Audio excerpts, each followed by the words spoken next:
The next part of the program, we're going to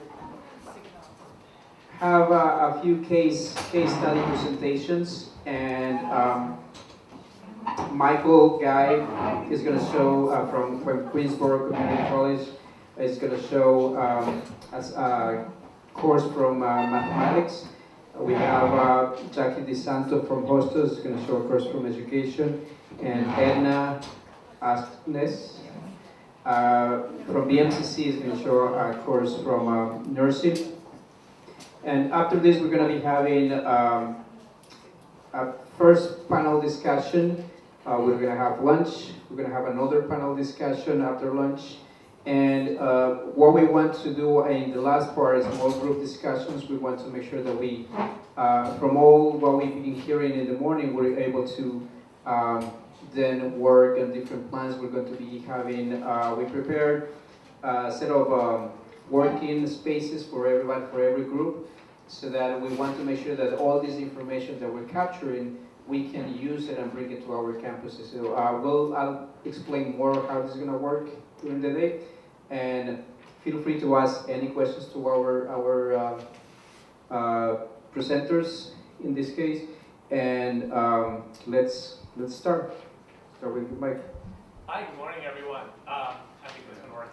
Good to see everyone. I'm glad to be here in my faculty role. Those of you who know I've been playing a non-faculty role for a bit. It's good to be here talking about learning and students and have such a receptive audience. So good to be here. I am a mathematics professor, and my primary focus is on remedial mathematics and elementary algebra in particular. And as you all probably know, that's a subject that is really in crisis at CUNY. And the pass rate is just really killing the education of our students. And so I have been focused on this for many years and wanting to do something to improve our students, and recognizing the cost impact of textbooks was great and fine, and I have sympathy for that. But what I really hated was how poorly my students were doing.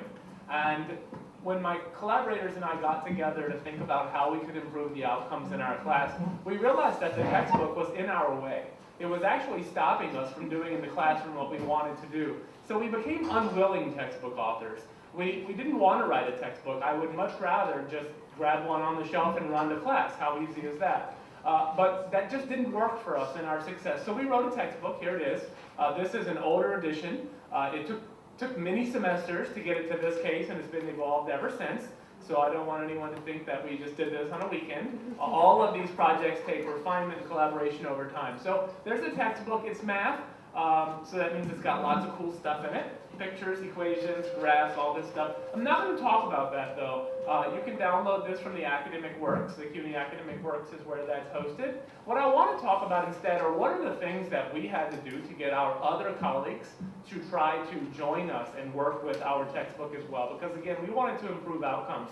So that was our primary focus. So what were the things that we did to help our colleagues adopt our product? It's still a working session, but I just want to highlight a few things that we did. The first thing that we did was we wrote a new syllabus.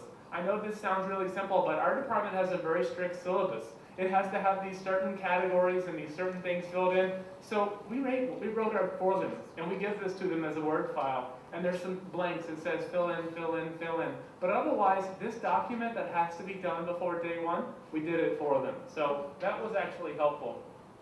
Another thing that we did for someone teaching from a new book or even teaching from an old book, everyone wants to know, how am I progressing throughout the course? Am I on time? Am I going to finish everything? That's a really big deal in a math class. You have this number of topics, let's call it X number of topics that you have to cover in Y number of weeks.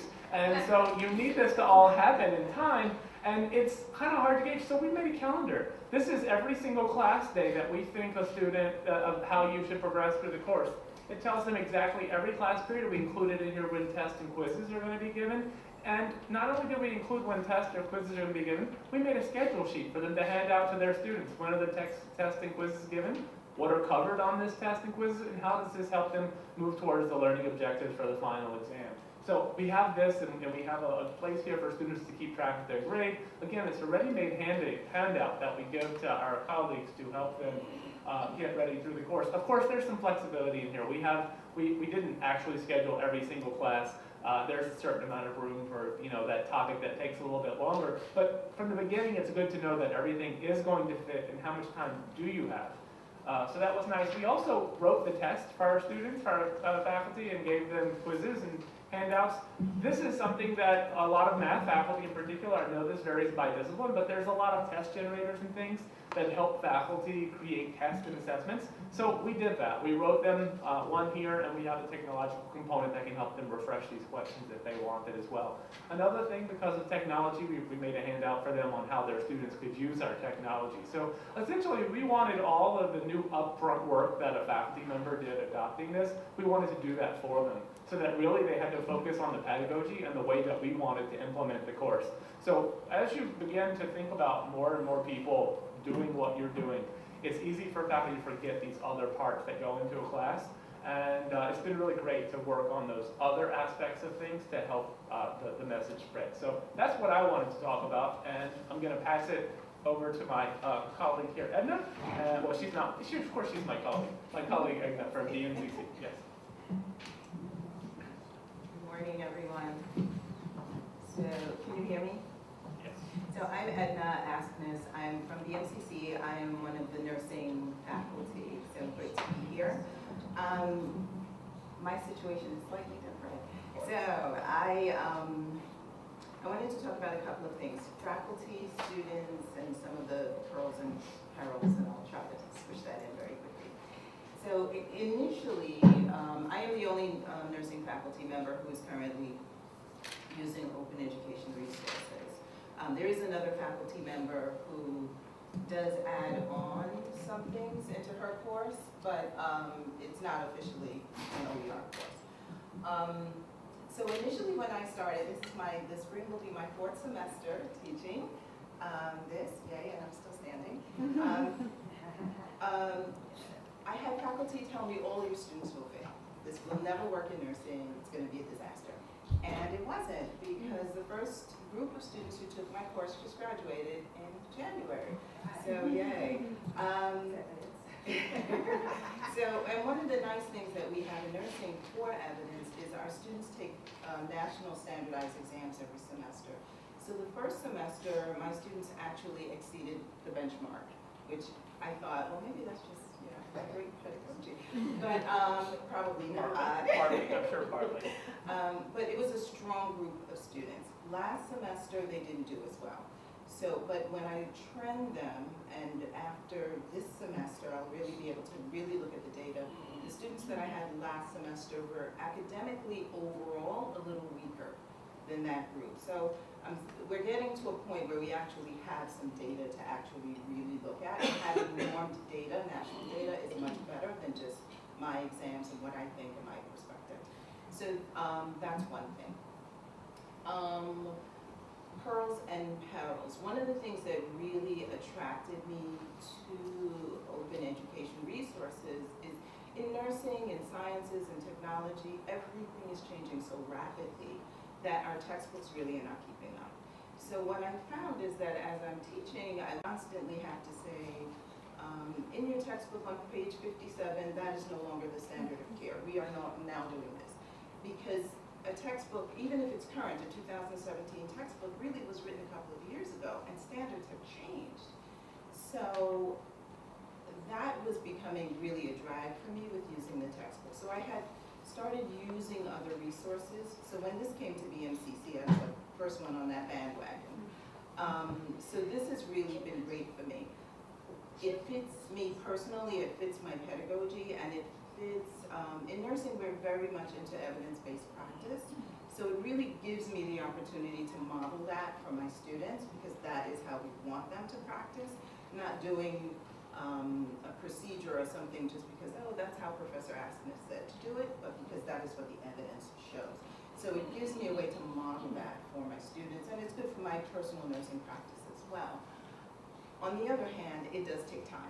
That's just the reality of it. It is a little bit time and labor intensive to find the resources that are accurate and that are authentic. So I'm constantly telling my students, no, you can't just Google it, because they will bring me information from all sorts of inaccurate resources, and you can't do patient care just based on, you know, I teach maternal child health, so last semester I had a student look up something that was on Huggies.com. And I said to her, well, that is not quite accurate. We can't treat our patient that way. So that does take time. So I don't know, do I have time to show my website? So I use websites for resources. I use websites for, sometimes there's pre-reading. So read this website, understand everything, do that before you come to class. And sometimes I use them as assignments. So I'll show you one that I use for all three, actually.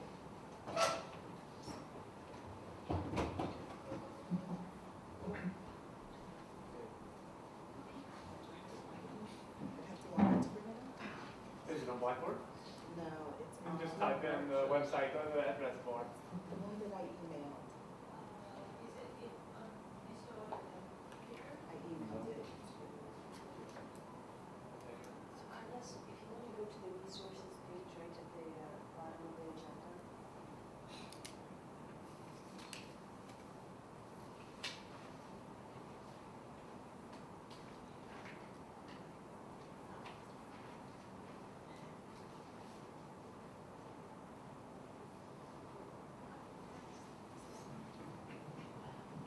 So, as I said, I teach maternal child health, so I won't be too graphic here with this. But this is, so when a mom comes into the hospital in labor, we do a certain amount of monitoring. And so I use this website for them to learn the basics of how we do electronic fetal monitoring, and also for them to do a quiz. So what I usually have them do is go through the self-guided tutorial. So they learn the basics about fetal monitoring, why it's done, how it's done, the equipment, and so on. So I usually have them go through that. Then they go through actually looking at strips, analyzing strips. So this will teach them exactly, so going through what is the baseline, what is the variability, and then it gives them a chance to kind of figure it out and then kind of test themselves through it. And then what I assign for them are quizzes. So let's say I give them quiz number 1. They'll have to look at the strip, interpret the strip, and then answer these questions. So the same thing, describing the baseline, the variability, accelerations, and so on. And then they can submit their answers. So this is one of the websites that I really actually love because it gives a lot of information, and I leave it up so the students have it the entire semester. And I always tell them to copy the website so that even when they leave my course, because this might be on their national exam for their nursing license. So that's one of the websites that I use. Now, finding websites like this, it takes time. There aren't many of them, so when I find them, I really use them a lot. But that is what I would say has been kind of the challenge. I won't say the drawback, but the challenge to OER. But other than that, I absolutely love it. So, thank you.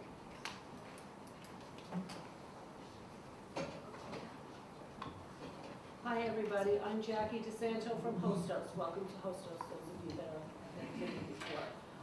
I came to OER through an email from our executive librarian, Madeline Ford, who will be speaking to you later. I didn't know what the acronym stood for. I didn't know what it meant. But I was given a very short deadline. Make a quick decision because we have to get the application in. I spoke with our Provost Mangino, who said, one condition, do it, but you have to have complete buy-in by your own unit. We were split 2 and 2. And the fear was, how much work is this going to be? So once we said, you know what, those of us, the 2 of us that are really enthusiastic, have no problem creating all the courses as long as you'd be willing to teach them. Then we get the second caveat. Go to all the department heads that house your courses, because only 27 credits are teacher ed courses, the rest are liberal arts. They have to buy in. If that was a piece of cake. The science chair, from whom I expected some pushback because science appeared to me to be very difficult to transfer to OER, said, we've been dying to do this. We're in. From that point, we started to look back on why would this benefit us. And over the past 2 or 3 semesters, we have been talking about the problems we face the first month of school. When we're giving quiz 1, exam 1, talking about content language, and you have students who have no clue what you're talking about because their book is still en route from Midwest somewhere for $4. And when it gets here, it's not worth the paper it's printed on because it's been used by 20 different people. But the student was able to buy it for $4. I have been in education more decades than I want to count, but I've always had great relationships with our publishers. They've always treated us very, very well, and I am not going to speak disrespectfully about them. But because of economics and technology, they don't provide the services that we depended on. For example, faculty textbooks, the teacher edition. We used to automatically get one for every 30 that was ordered for our bookstore. We get new faculty and we are begging for a teacher version. I have adjuncts who are spending $150 in our bookstore buying a book so they can get ready for their course. Software and all the bells and whistles that our provost spoke about before doesn't always work. You use it one semester, you go to it the next semester, and it's down. So everything that our students pay the extra for isn't always reliable.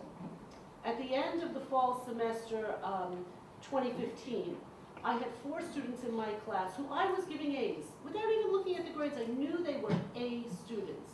But when I did their averages, their grades on their content exams were in the 40s, 50s, and 60s because they did not have the book. I actually spoke with them. So we knew there was a problem. These are achieving, able students who are at a disadvantage.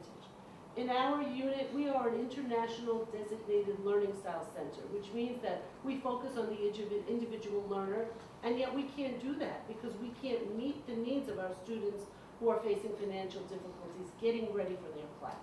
So OER made perfect sense.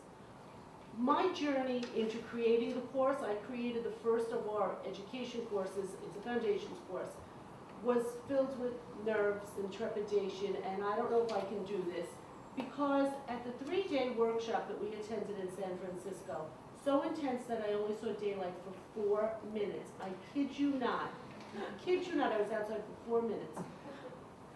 3 people from across the country who are also doing early childhood said, we're going to start with liberal arts. Let us know when your courses are up and running because we're going to take yours. There's not a lot of material out there, but it became a game. I went into psych classes, sociology classes, history classes for educational law, and I really believe that the content now works for a New York City teacher preparation program. It's specific to what our pre-service teachers need to know going forward. My course isn't quite ready, it's not pretty yet, and I have a good dose of OCD, it's not aligned, but my colleague Christine Hutchins has the biggest cheerleader we have. She did English 110. You heard about sustainability. 27 credits is teacher ed. It's not shareable within my college. I met with Kingsborough. We're going to work together. Why reinvent the wheel? We're teaching the same content. We also are working on articulations with many of the same 4-year colleges. When 2 community colleges share the same syllabi and the same content delivery system, it gives us some power. Christine agreed to do English 110, which will be used, hopefully, across all the programs here, because everybody in this college has to take English 110. I have 2 minutes left, I got the sign. Christine is going to showcase a little bit of her course. So this is the course. It's on the Lumen Learning website. Addressing what you told about your mathematics program and helping everyone to want to use it or be interested. For each one of these sections, I also have additional resources. Can you hear me? I realize I'm not talking into the microphone. Okay, good. Additional resources. So if somebody, the course is actually, I focused it so that it builds on our freshman year seminar. the freshman year seminar focuses on New York City. So I took our freshman year seminar curriculum and then it goes way into more depth, more research depth in that topic. So it's focused on urban sustainability. It can be focused on New York City, but I also made it more flexible, so if someone were using it in a different country, for example, they could focus on their area as well. In addition, each one of the sections has modules that people could select instead. So for your math, you'd said, you know, somebody might want to choose to do this reading, but I've also put they could swap out this reading or that reading, or maybe do income inequality. I have little additional modules that they could choose if they want to switch out one section and add in another section. Sort of a combo platter, right, where you can choose what you want, the egg roll or the soup, right? So it's the same thing here. I've divided it into 3 sections, and each one has assessments linking the assignments to the skills that they need to have. So, for example, when we first start with just reading, that has the assessments that are focused on close reading, taking notes, and that kind of thing. Whereas when we get into, you see, assessment 4, practice quoting, paraphrasing, and that kind of thing, it's linked to the writing assignments that they're doing as well. Time is up, is that correct? So this is an example of what the Lumen Learning website looks like, and this is a writing class designed for hopefully everyone. If they want to use it, they can. It's all Creative Commons. So we have 5 minutes left in this panel, and I'm glad we reserved these 5 minutes because somebody has to ask questions. Today is supposed to be a day of conversations more than presentations, which is why we purposely made ours short. So we have our first question or comment right here. Go right ahead. Hi, Susan Coe from School Professional Studies. My question for you is, what is your strategy or plan in place for maintaining and revising and keeping up? Because that's a major issue with OERs. We all know people who, you know, they're great websites and rely on them and then they disappear, right? And of course, if you are, it's your website, it doesn't disappear, but you still do have to maintain it. So I wondered what your plans, or do you have something in place already for that? We are going to follow the same format that we use in evaluating textbooks. We do that every year. Actually, we do it throughout the semesters by jotting down, this didn't work, or my students had trouble with this, or this is no law. For example, No Child Left Behind is still in the textbooks, but now it's taught as this is what politicians can do to you. We're going to continue to update it. I am not teaching my course this coming semester. I have a faculty member that's teaching 2 sections. We are going to meet once a week, and as she sees something or finds something else, I will then vet it through Lumen to make sure that it is OER, can be certified. We will also ask our students, and this we're piloting, so please when you come back to me in a semester, I'm hoping that it works.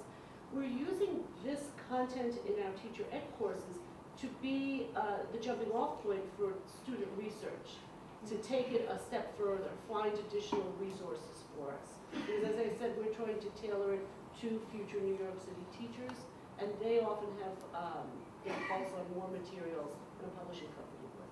So we're going to vet it once a semester and then officially once a year. It's updated. What about the rest of you who are using Lumen or not using Lumen? For me, it's a matter of checking. I think my second semester I had a set of podcasts that I was planning to use that went down like 3 days before classes began. And so I had been toying with the idea of podcasting, and so it just kind of shoved me over the edge. It was, you know, that you have to do it because those podcasts are not available. So it's a matter of, I'm trying every semester to build so that I have my own, so I'm not as dependent on outside resources, but it takes time. And I think we have another panel that's coming up that will, some of the people will hit on these too. So do we have another question in the back?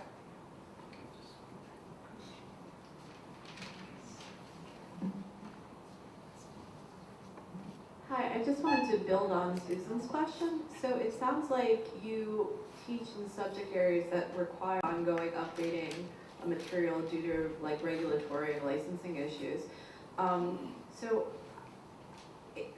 I'm curious because a lot of the times it seems to me it comes down to faculty workload. So to what extent is this process and the workload different compared to what you like typically would do?